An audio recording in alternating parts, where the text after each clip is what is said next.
वालेकुम, welcome to my YouTube channel the light of knowledge. हम लोग 10th क्लास का केमिस्ट्री का फर्स्ट चैप्टर स्टडी कर रहे हैं, the chemical equilibrium. Chemical equilibrium में अब तक हमने देखा है कि रिएक्टेंट क्या होते हैं, प्रोडक्ट क्या होते हैं, इनकम्प्लीट और कंप्लीट रिएक्शंस क्या होते हैं, रिवर्सिबल और इरिवर्सिबल रिएक्शन क्या होते हैं। फिर रिवर्सिबल रिएक्शन के आगे दो रिएक्शन की आते हैं, उसमें फॉरवर्ड रिएक्शन और रिवर्स रिएक्शन, वो देखे हैं। फिर हमने इक्विलिब्रियम, केमिकल इक्विलिब्रियम स्टेट की जो दो टाइप्स देखी हैं, जिनका नाम स्टैटिक इक्विलिब्रियम और डायनामिक इक्विलिब्रियम है। फिर हमने डायनामिक इक्विलिब्रियम के मैक्रोस्कोपिक फीचर्स देखे हैं और उसके बाद हमने रिवर्सिबल रिएक्शन की ग्राफिकल रिप्रेजेंटेशन देखी है।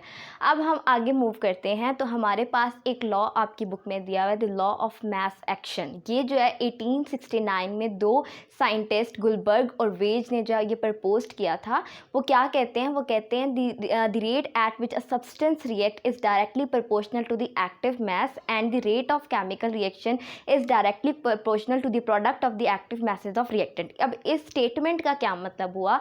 इस स्टेटमेंट में वो हमें बताना चाह रहे हैं कि कोई एक सब्सटेंस जिस रेट से रिएक्ट करता है वो डायरेक्टली प्रोपोर्शनल होता है उसके एक्टिव मास से।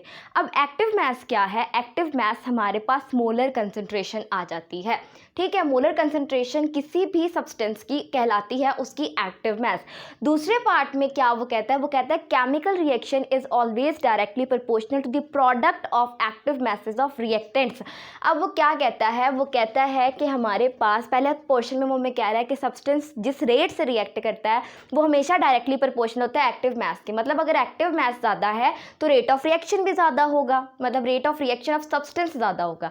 अब क्या है, अब वो ओवरऑल केमिकल रिएक्शन की बात करता है। वो कहता है जब एक केमिकल रिएक्शन में कि अगर हम रेट देखा जाए तो उसमें वो क्या कहता है? वो कहता है डायरेक्टली, हमेशा डायरेक्टली प्रोपोर्शनल होते हैं एक्टिव मैसेज ऑफ रिएक्टेंट्स के। मतलब अगर हम एक्टिव मैसेज ऑफ रिएक्टेंट के आपस में मल्टीप्लाई करें, जितना उनका एक्टिव मैस आएगा उस हिसाब से जो है हमारा रेट ऑफ रिएक्शन डिटर्मिन किया जा सकता है कि इन रिएक्टेंट को अगर आपस में रिएक्ट करवाया जाए तो इनका रेट ऑफ रिएक्शन ज़्यादा होगा या कम होगा। अब उसको रिप्रेजेंट करने के लिए उसकी उन्होंने एक एक्सप्रेशन बनाई है जिसमें वो एक रिएक्शन ले लेते हैं जिसमें ए और बी दो सब्सटेंसेज हैं जो रिएक्ट कर रहे हैं और ये एक रिवर्सिबल रिएक्शन है। आपने कंसीडर कर लेना है, दो रिएक्टेंट है, एक को आपने नेम दे दिया ए का, दूसरे को आपने नेम दे दिया बी का। ये दोनों रिएक्टेंट रिएक्ट कर रहे हैं और उसके बाद बना रहे हैं हमारे पास सी और डी, और सी और डी आपस में मिलकर बना रहे हैं दोबारा से हमारे पास ए और बी, क्योंकि ये एक रिवर्सिबल रिएक्शन है। पहले फॉरवर्ड डायरेक्शन में मूव करेगा, उसके बाद रिवर्स होगा। अब क्या है, हमने उसने क्या कहा? Rate of reaction is directly proportional to the active mass. Active mass आपका मोलर कंसंट्रेशन है जिसको आप जो है वो स्क्वायर ब्रैकेट से एक्सप्रेस कर रहे हो, रिप्रेजेंट कर रहे हो, और इसका यूनिट हमारे पास होता है मोल पर डेसीमीटर क्यूब, ठीक हो गया। अब रेट ऑफ फॉरवर्ड रिएक्शन, क्योंकि रिवर्सिबल रिएक्शन फॉरवर्ड और रिवर्स रिएक्शन पर कंसिस्ट करता है, तो हम इन दोनों का अलग अलग रेट निकाल लेंगे। Rate of forward reaction directly proportional to the active mass product of active masses of A and B, ठीक है, क्योंकि फॉरवर्ड रिएक्शन के लिए रिएक्टेंट्स ए और बी हैं। अब देख लेते हैं अब क्या है रेट ऑफ फॉरवर्ड रिएक्शन। जब भी हम जो है साइन ऑफ प्रोपोर्शनैलिटी ख़त्म करते हैं तो हमारे पास एक कांस्टेंट आता है और यहाँ पर हमारे पास के एफ एज अ कांस्टेंट आया है, ठीक हो गया। अब देख लेते हैं हमारे पास rate of reverse reaction. Rate of reverse reaction is directly proportional to the product of active mass of C और डी, क्योंकि रिवर्स रिएक्शन में हमारे पास सी और डी, अगर फॉरवर्ड रिएक्शन के हिसाब से देखा जाए तो ए और बी रिएक्टेंट हैं और सी और डी प्रोडक्ट हैं, लेकिन अगर रिवर्स रिएक्शन के हिसाब से देखा जाए तो सी और डी हमारे पास रिएक्टेंट है और उसका प्रोडक्ट हमारे पास ए और बी है, तो ये रिएक्टेंट है, इसीलिए हम कह देंगे rate of reverse reaction is directly proportional to the product of active mass of C and D. अब क्या, साइन ऑफ आपने प्रोपोर्शनैलिटी ख़त्म किया। साइन ऑफ प्रोपोर्शनैलिटी ख़त्म होते ही हमारे पास एक कांस्टेंट आ गया है रिवर्स रिएक्शन के लिए, जिसे हम नाम दे देते हैं के आर का, ठीक हो गया। यहाँ तक आपका क्लियर हो गया। अब आपको पता है इक्विलिब्रियम स्टेट हर रिएक्शन में आती है, जिसमें क्या होता है, rate of forward reaction equal हो जाता है रेट ऑफ रिवर्स रिएक्शन के। तो सेम यहाँ पर यही कंडीशन है, जब ये रिएक्शन जो है डायनामिक इक्विलिब्रियम में आ जाएगा तो क्या होगा, rate of forward reaction equal हो जाएगा रेट ऑफ रिवर्स रिएक्शन के, ठीक हो गया। यहाँ तक हो गया। अब क्या है, रेट ऑफ फॉरवर्ड रिएक्शन किसकी इक्वल है? के F product of active mass of A and B. तो आपने यही वाली वैल्यू, क्योंकि ये रेट ऑफ फॉरवर्ड रिएक्शन की वैल्यू है, ये वाली वैल्यू उठाकर यहाँ पर पुट कर देनी है। आप इसको नेम दे लो इक्वेशन 1 का और इसको नेम दे लो इक्वेशन 2 का। अब यहाँ पर क्या करोगे आप, इक्वेशन 1 की जो आपके पास वैल्यू आई है वो पुट कर दोगे और जो दूसरी तरफ इक्वल्स के दूसरी साइड पे, क्योंकि रेट ऑफ रिवर्स रिएक्शन है तो रेट ऑफ रिवर्स रिएक्शन की आपके पास ये वैल्यू आई है k r product of active mass of C and D. तो आप सेम हेयर यही वाली जो वैल्यू है यहाँ पर से उठाकर यहाँ पर पुट कर दोगे। अब जब आप पुट करोगे, आप मैथमेटिक्स में पढ़ते हो जो एक जैसी होती हैं उनको एक साइड पे ले जाते हो और जो रिजेंबलिंग एक जैसी होती है उनको एक साइड पे ले जाते हो। तो क्या करोगे, के एफ के नीचे के आर आ जाएगा और इक्वल्स आ जाएगा एक्टिव मास ऑफ सी और एक्टिव मास ऑफ डी। ठीक हो गया। और नीचे जो है इसके चला जाएगा एक्टिव मास ऑफ ए और एक्टिव मास ऑफ बी। ठीक हो गया। अब क्या है, यहाँ तक आपका कंप्लीट हो गया। अब क्या है, इस के एफ और के आर को आप नेम दे लेते हो के सी का भी, इसको आप के सी भी कह सकते हो, जिसे हम जो है वो इक्विलिब्रियम कांस्टेंट भी कहते हैं के सी को।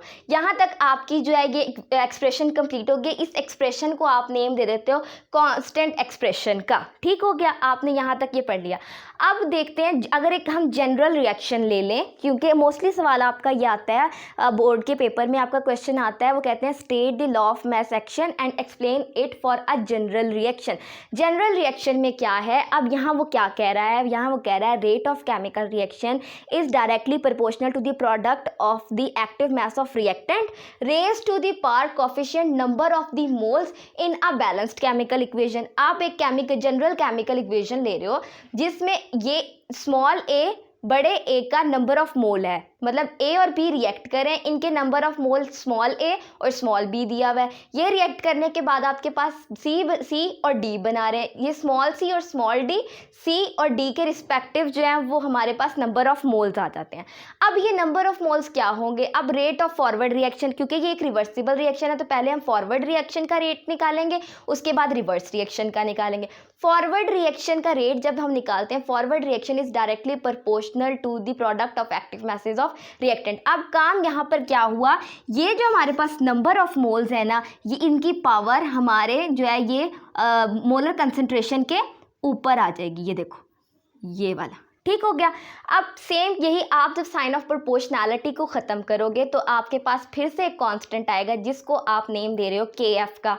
ये आपका रेट ऑफ फॉरवर्ड रिएक्शन आ गया। अब आप निकालने लगे हो rate of reverse reaction. Rate of reverse reaction is directly proportional to the product of the active masses raise to the power of coefficient. ठीक हो गया, सेम यही आ जाएगा। अब आपने फिर जो है वो साइन ऑफ प्रोपोर्शनैलिटी को ख़त्म किया तो आपके पास के आर कॉन्स्टेंट आ जाएगा फॉर द रिवर्स रिएक्शन का। फिर क्या होगा, अब ये एक रिवर्सिबल रिएक्शन है, ये दोबारा से जो है वो अपनी इक्विलिब्रियम स्टेट को अटेन करेगा। फॉरवर्ड रिएक्शन इक्वल्स आ जाए किसके, रिवर्स रिएक्शन के। तो सेम काम यहाँ पे यही हुआ है, forward reaction becomes equal to the rate of reverse reaction. अब क्या हुआ, आपने फिर ये इक्वेशन आप इसको नेम दे लो 1 का और इसको नेम दे लो 2 का। अब जहाँ पर रेट ऑफ फॉरवर्ड रिएक्शन है, रेट ऑफ फॉरवर्ड रिएक्शन की आपके पास वैल्यू आई है के F product of active mass of reactant raise to their power. ठीक है, अब आप सेम टू सेम यही उठाकर रेट ऑफ फॉरवर्ड रिएक्शन की जगह पुट कर दोगे और रेट ऑफ रिवर्स रिएक्शन की जगह उसकी जो वैल्यू आपके पास आई है वो आप पुट कर दोगे। अब क्या होगा, यही होगा कि के एफ के नीचे के आर आ जाएगा और जो है ये इस रिवर्स रिएक्शन के रिएक्टेंट के नीचे फॉरवर्ड रिएक्शन के रिएक्टेंट्स आ जाएंगे। आपने के एफ और के आर को एक नाम दे दिया जिसको आपने नेम दे दिया के सी का। के सी को मैंने आपको बताया आप इसको इक्विलिब्रियम कांस्टेंट भी कह सकते हैं। ये आपके पास आई है constant expression for a general reaction.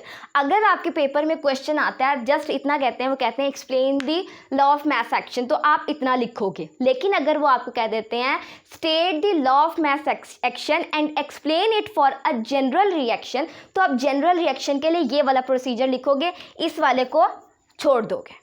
ठीक है, डेफिनेशन लिखोगे आप फिर एक्टिव मैच की डेफिनेशन लिखोगे, फिर उसके बाद जनरल रिएक्शन की सारी जो है आप जो है वो एक्सप्लेनेशन स्टार्ट करोगे कि आपने कहाँ से आपने एक कंसिडर कर लिया, एक रिवर्स रिएक्शन है, फिर फॉरवर्ड रिएक्शन का रेट आपने निकाला, फिर रिवर्स रिएक्शन का निकाला, फिर दोनों को इक्वल कर दिया और इक्वल करने के बाद उनकी वैल्यूज़ को पुट किया तो आपके पास केसी आया, इक्विलिब्रियम कांस्टेंट आया जिसकी आपके पास ये वैल्यू है। तो हमारे पास ये फाइनल वैल्यू आई है जिसको हम नेम दे देते हैं constant expression for a general reaction. यहाँ पर आपका लॉ ऑफ मास एक्शन जो है वो कंप्लीट हो गया। ये हमारा दूसरा लेक्चर था पहले चैप्टर का 10th क्लास की केमिस्ट्री का, जिसका नेम है पहले चैप्टर का केमिकल इक्विलिब्रियम। तो अगर आपको मेरा वीडियो पसंद आया है तो मेरे वीडियो को लाइक कीजिएगा, मेरे चैनल पर अगर आप नए हैं तो चैनल को सब्सक्राइब करना मत भूलिएगा और कमेंट बॉक्स में अपनी राय देना भी मत भूलिएगा। Thank you so much. अल्लाह हाफ़िज़।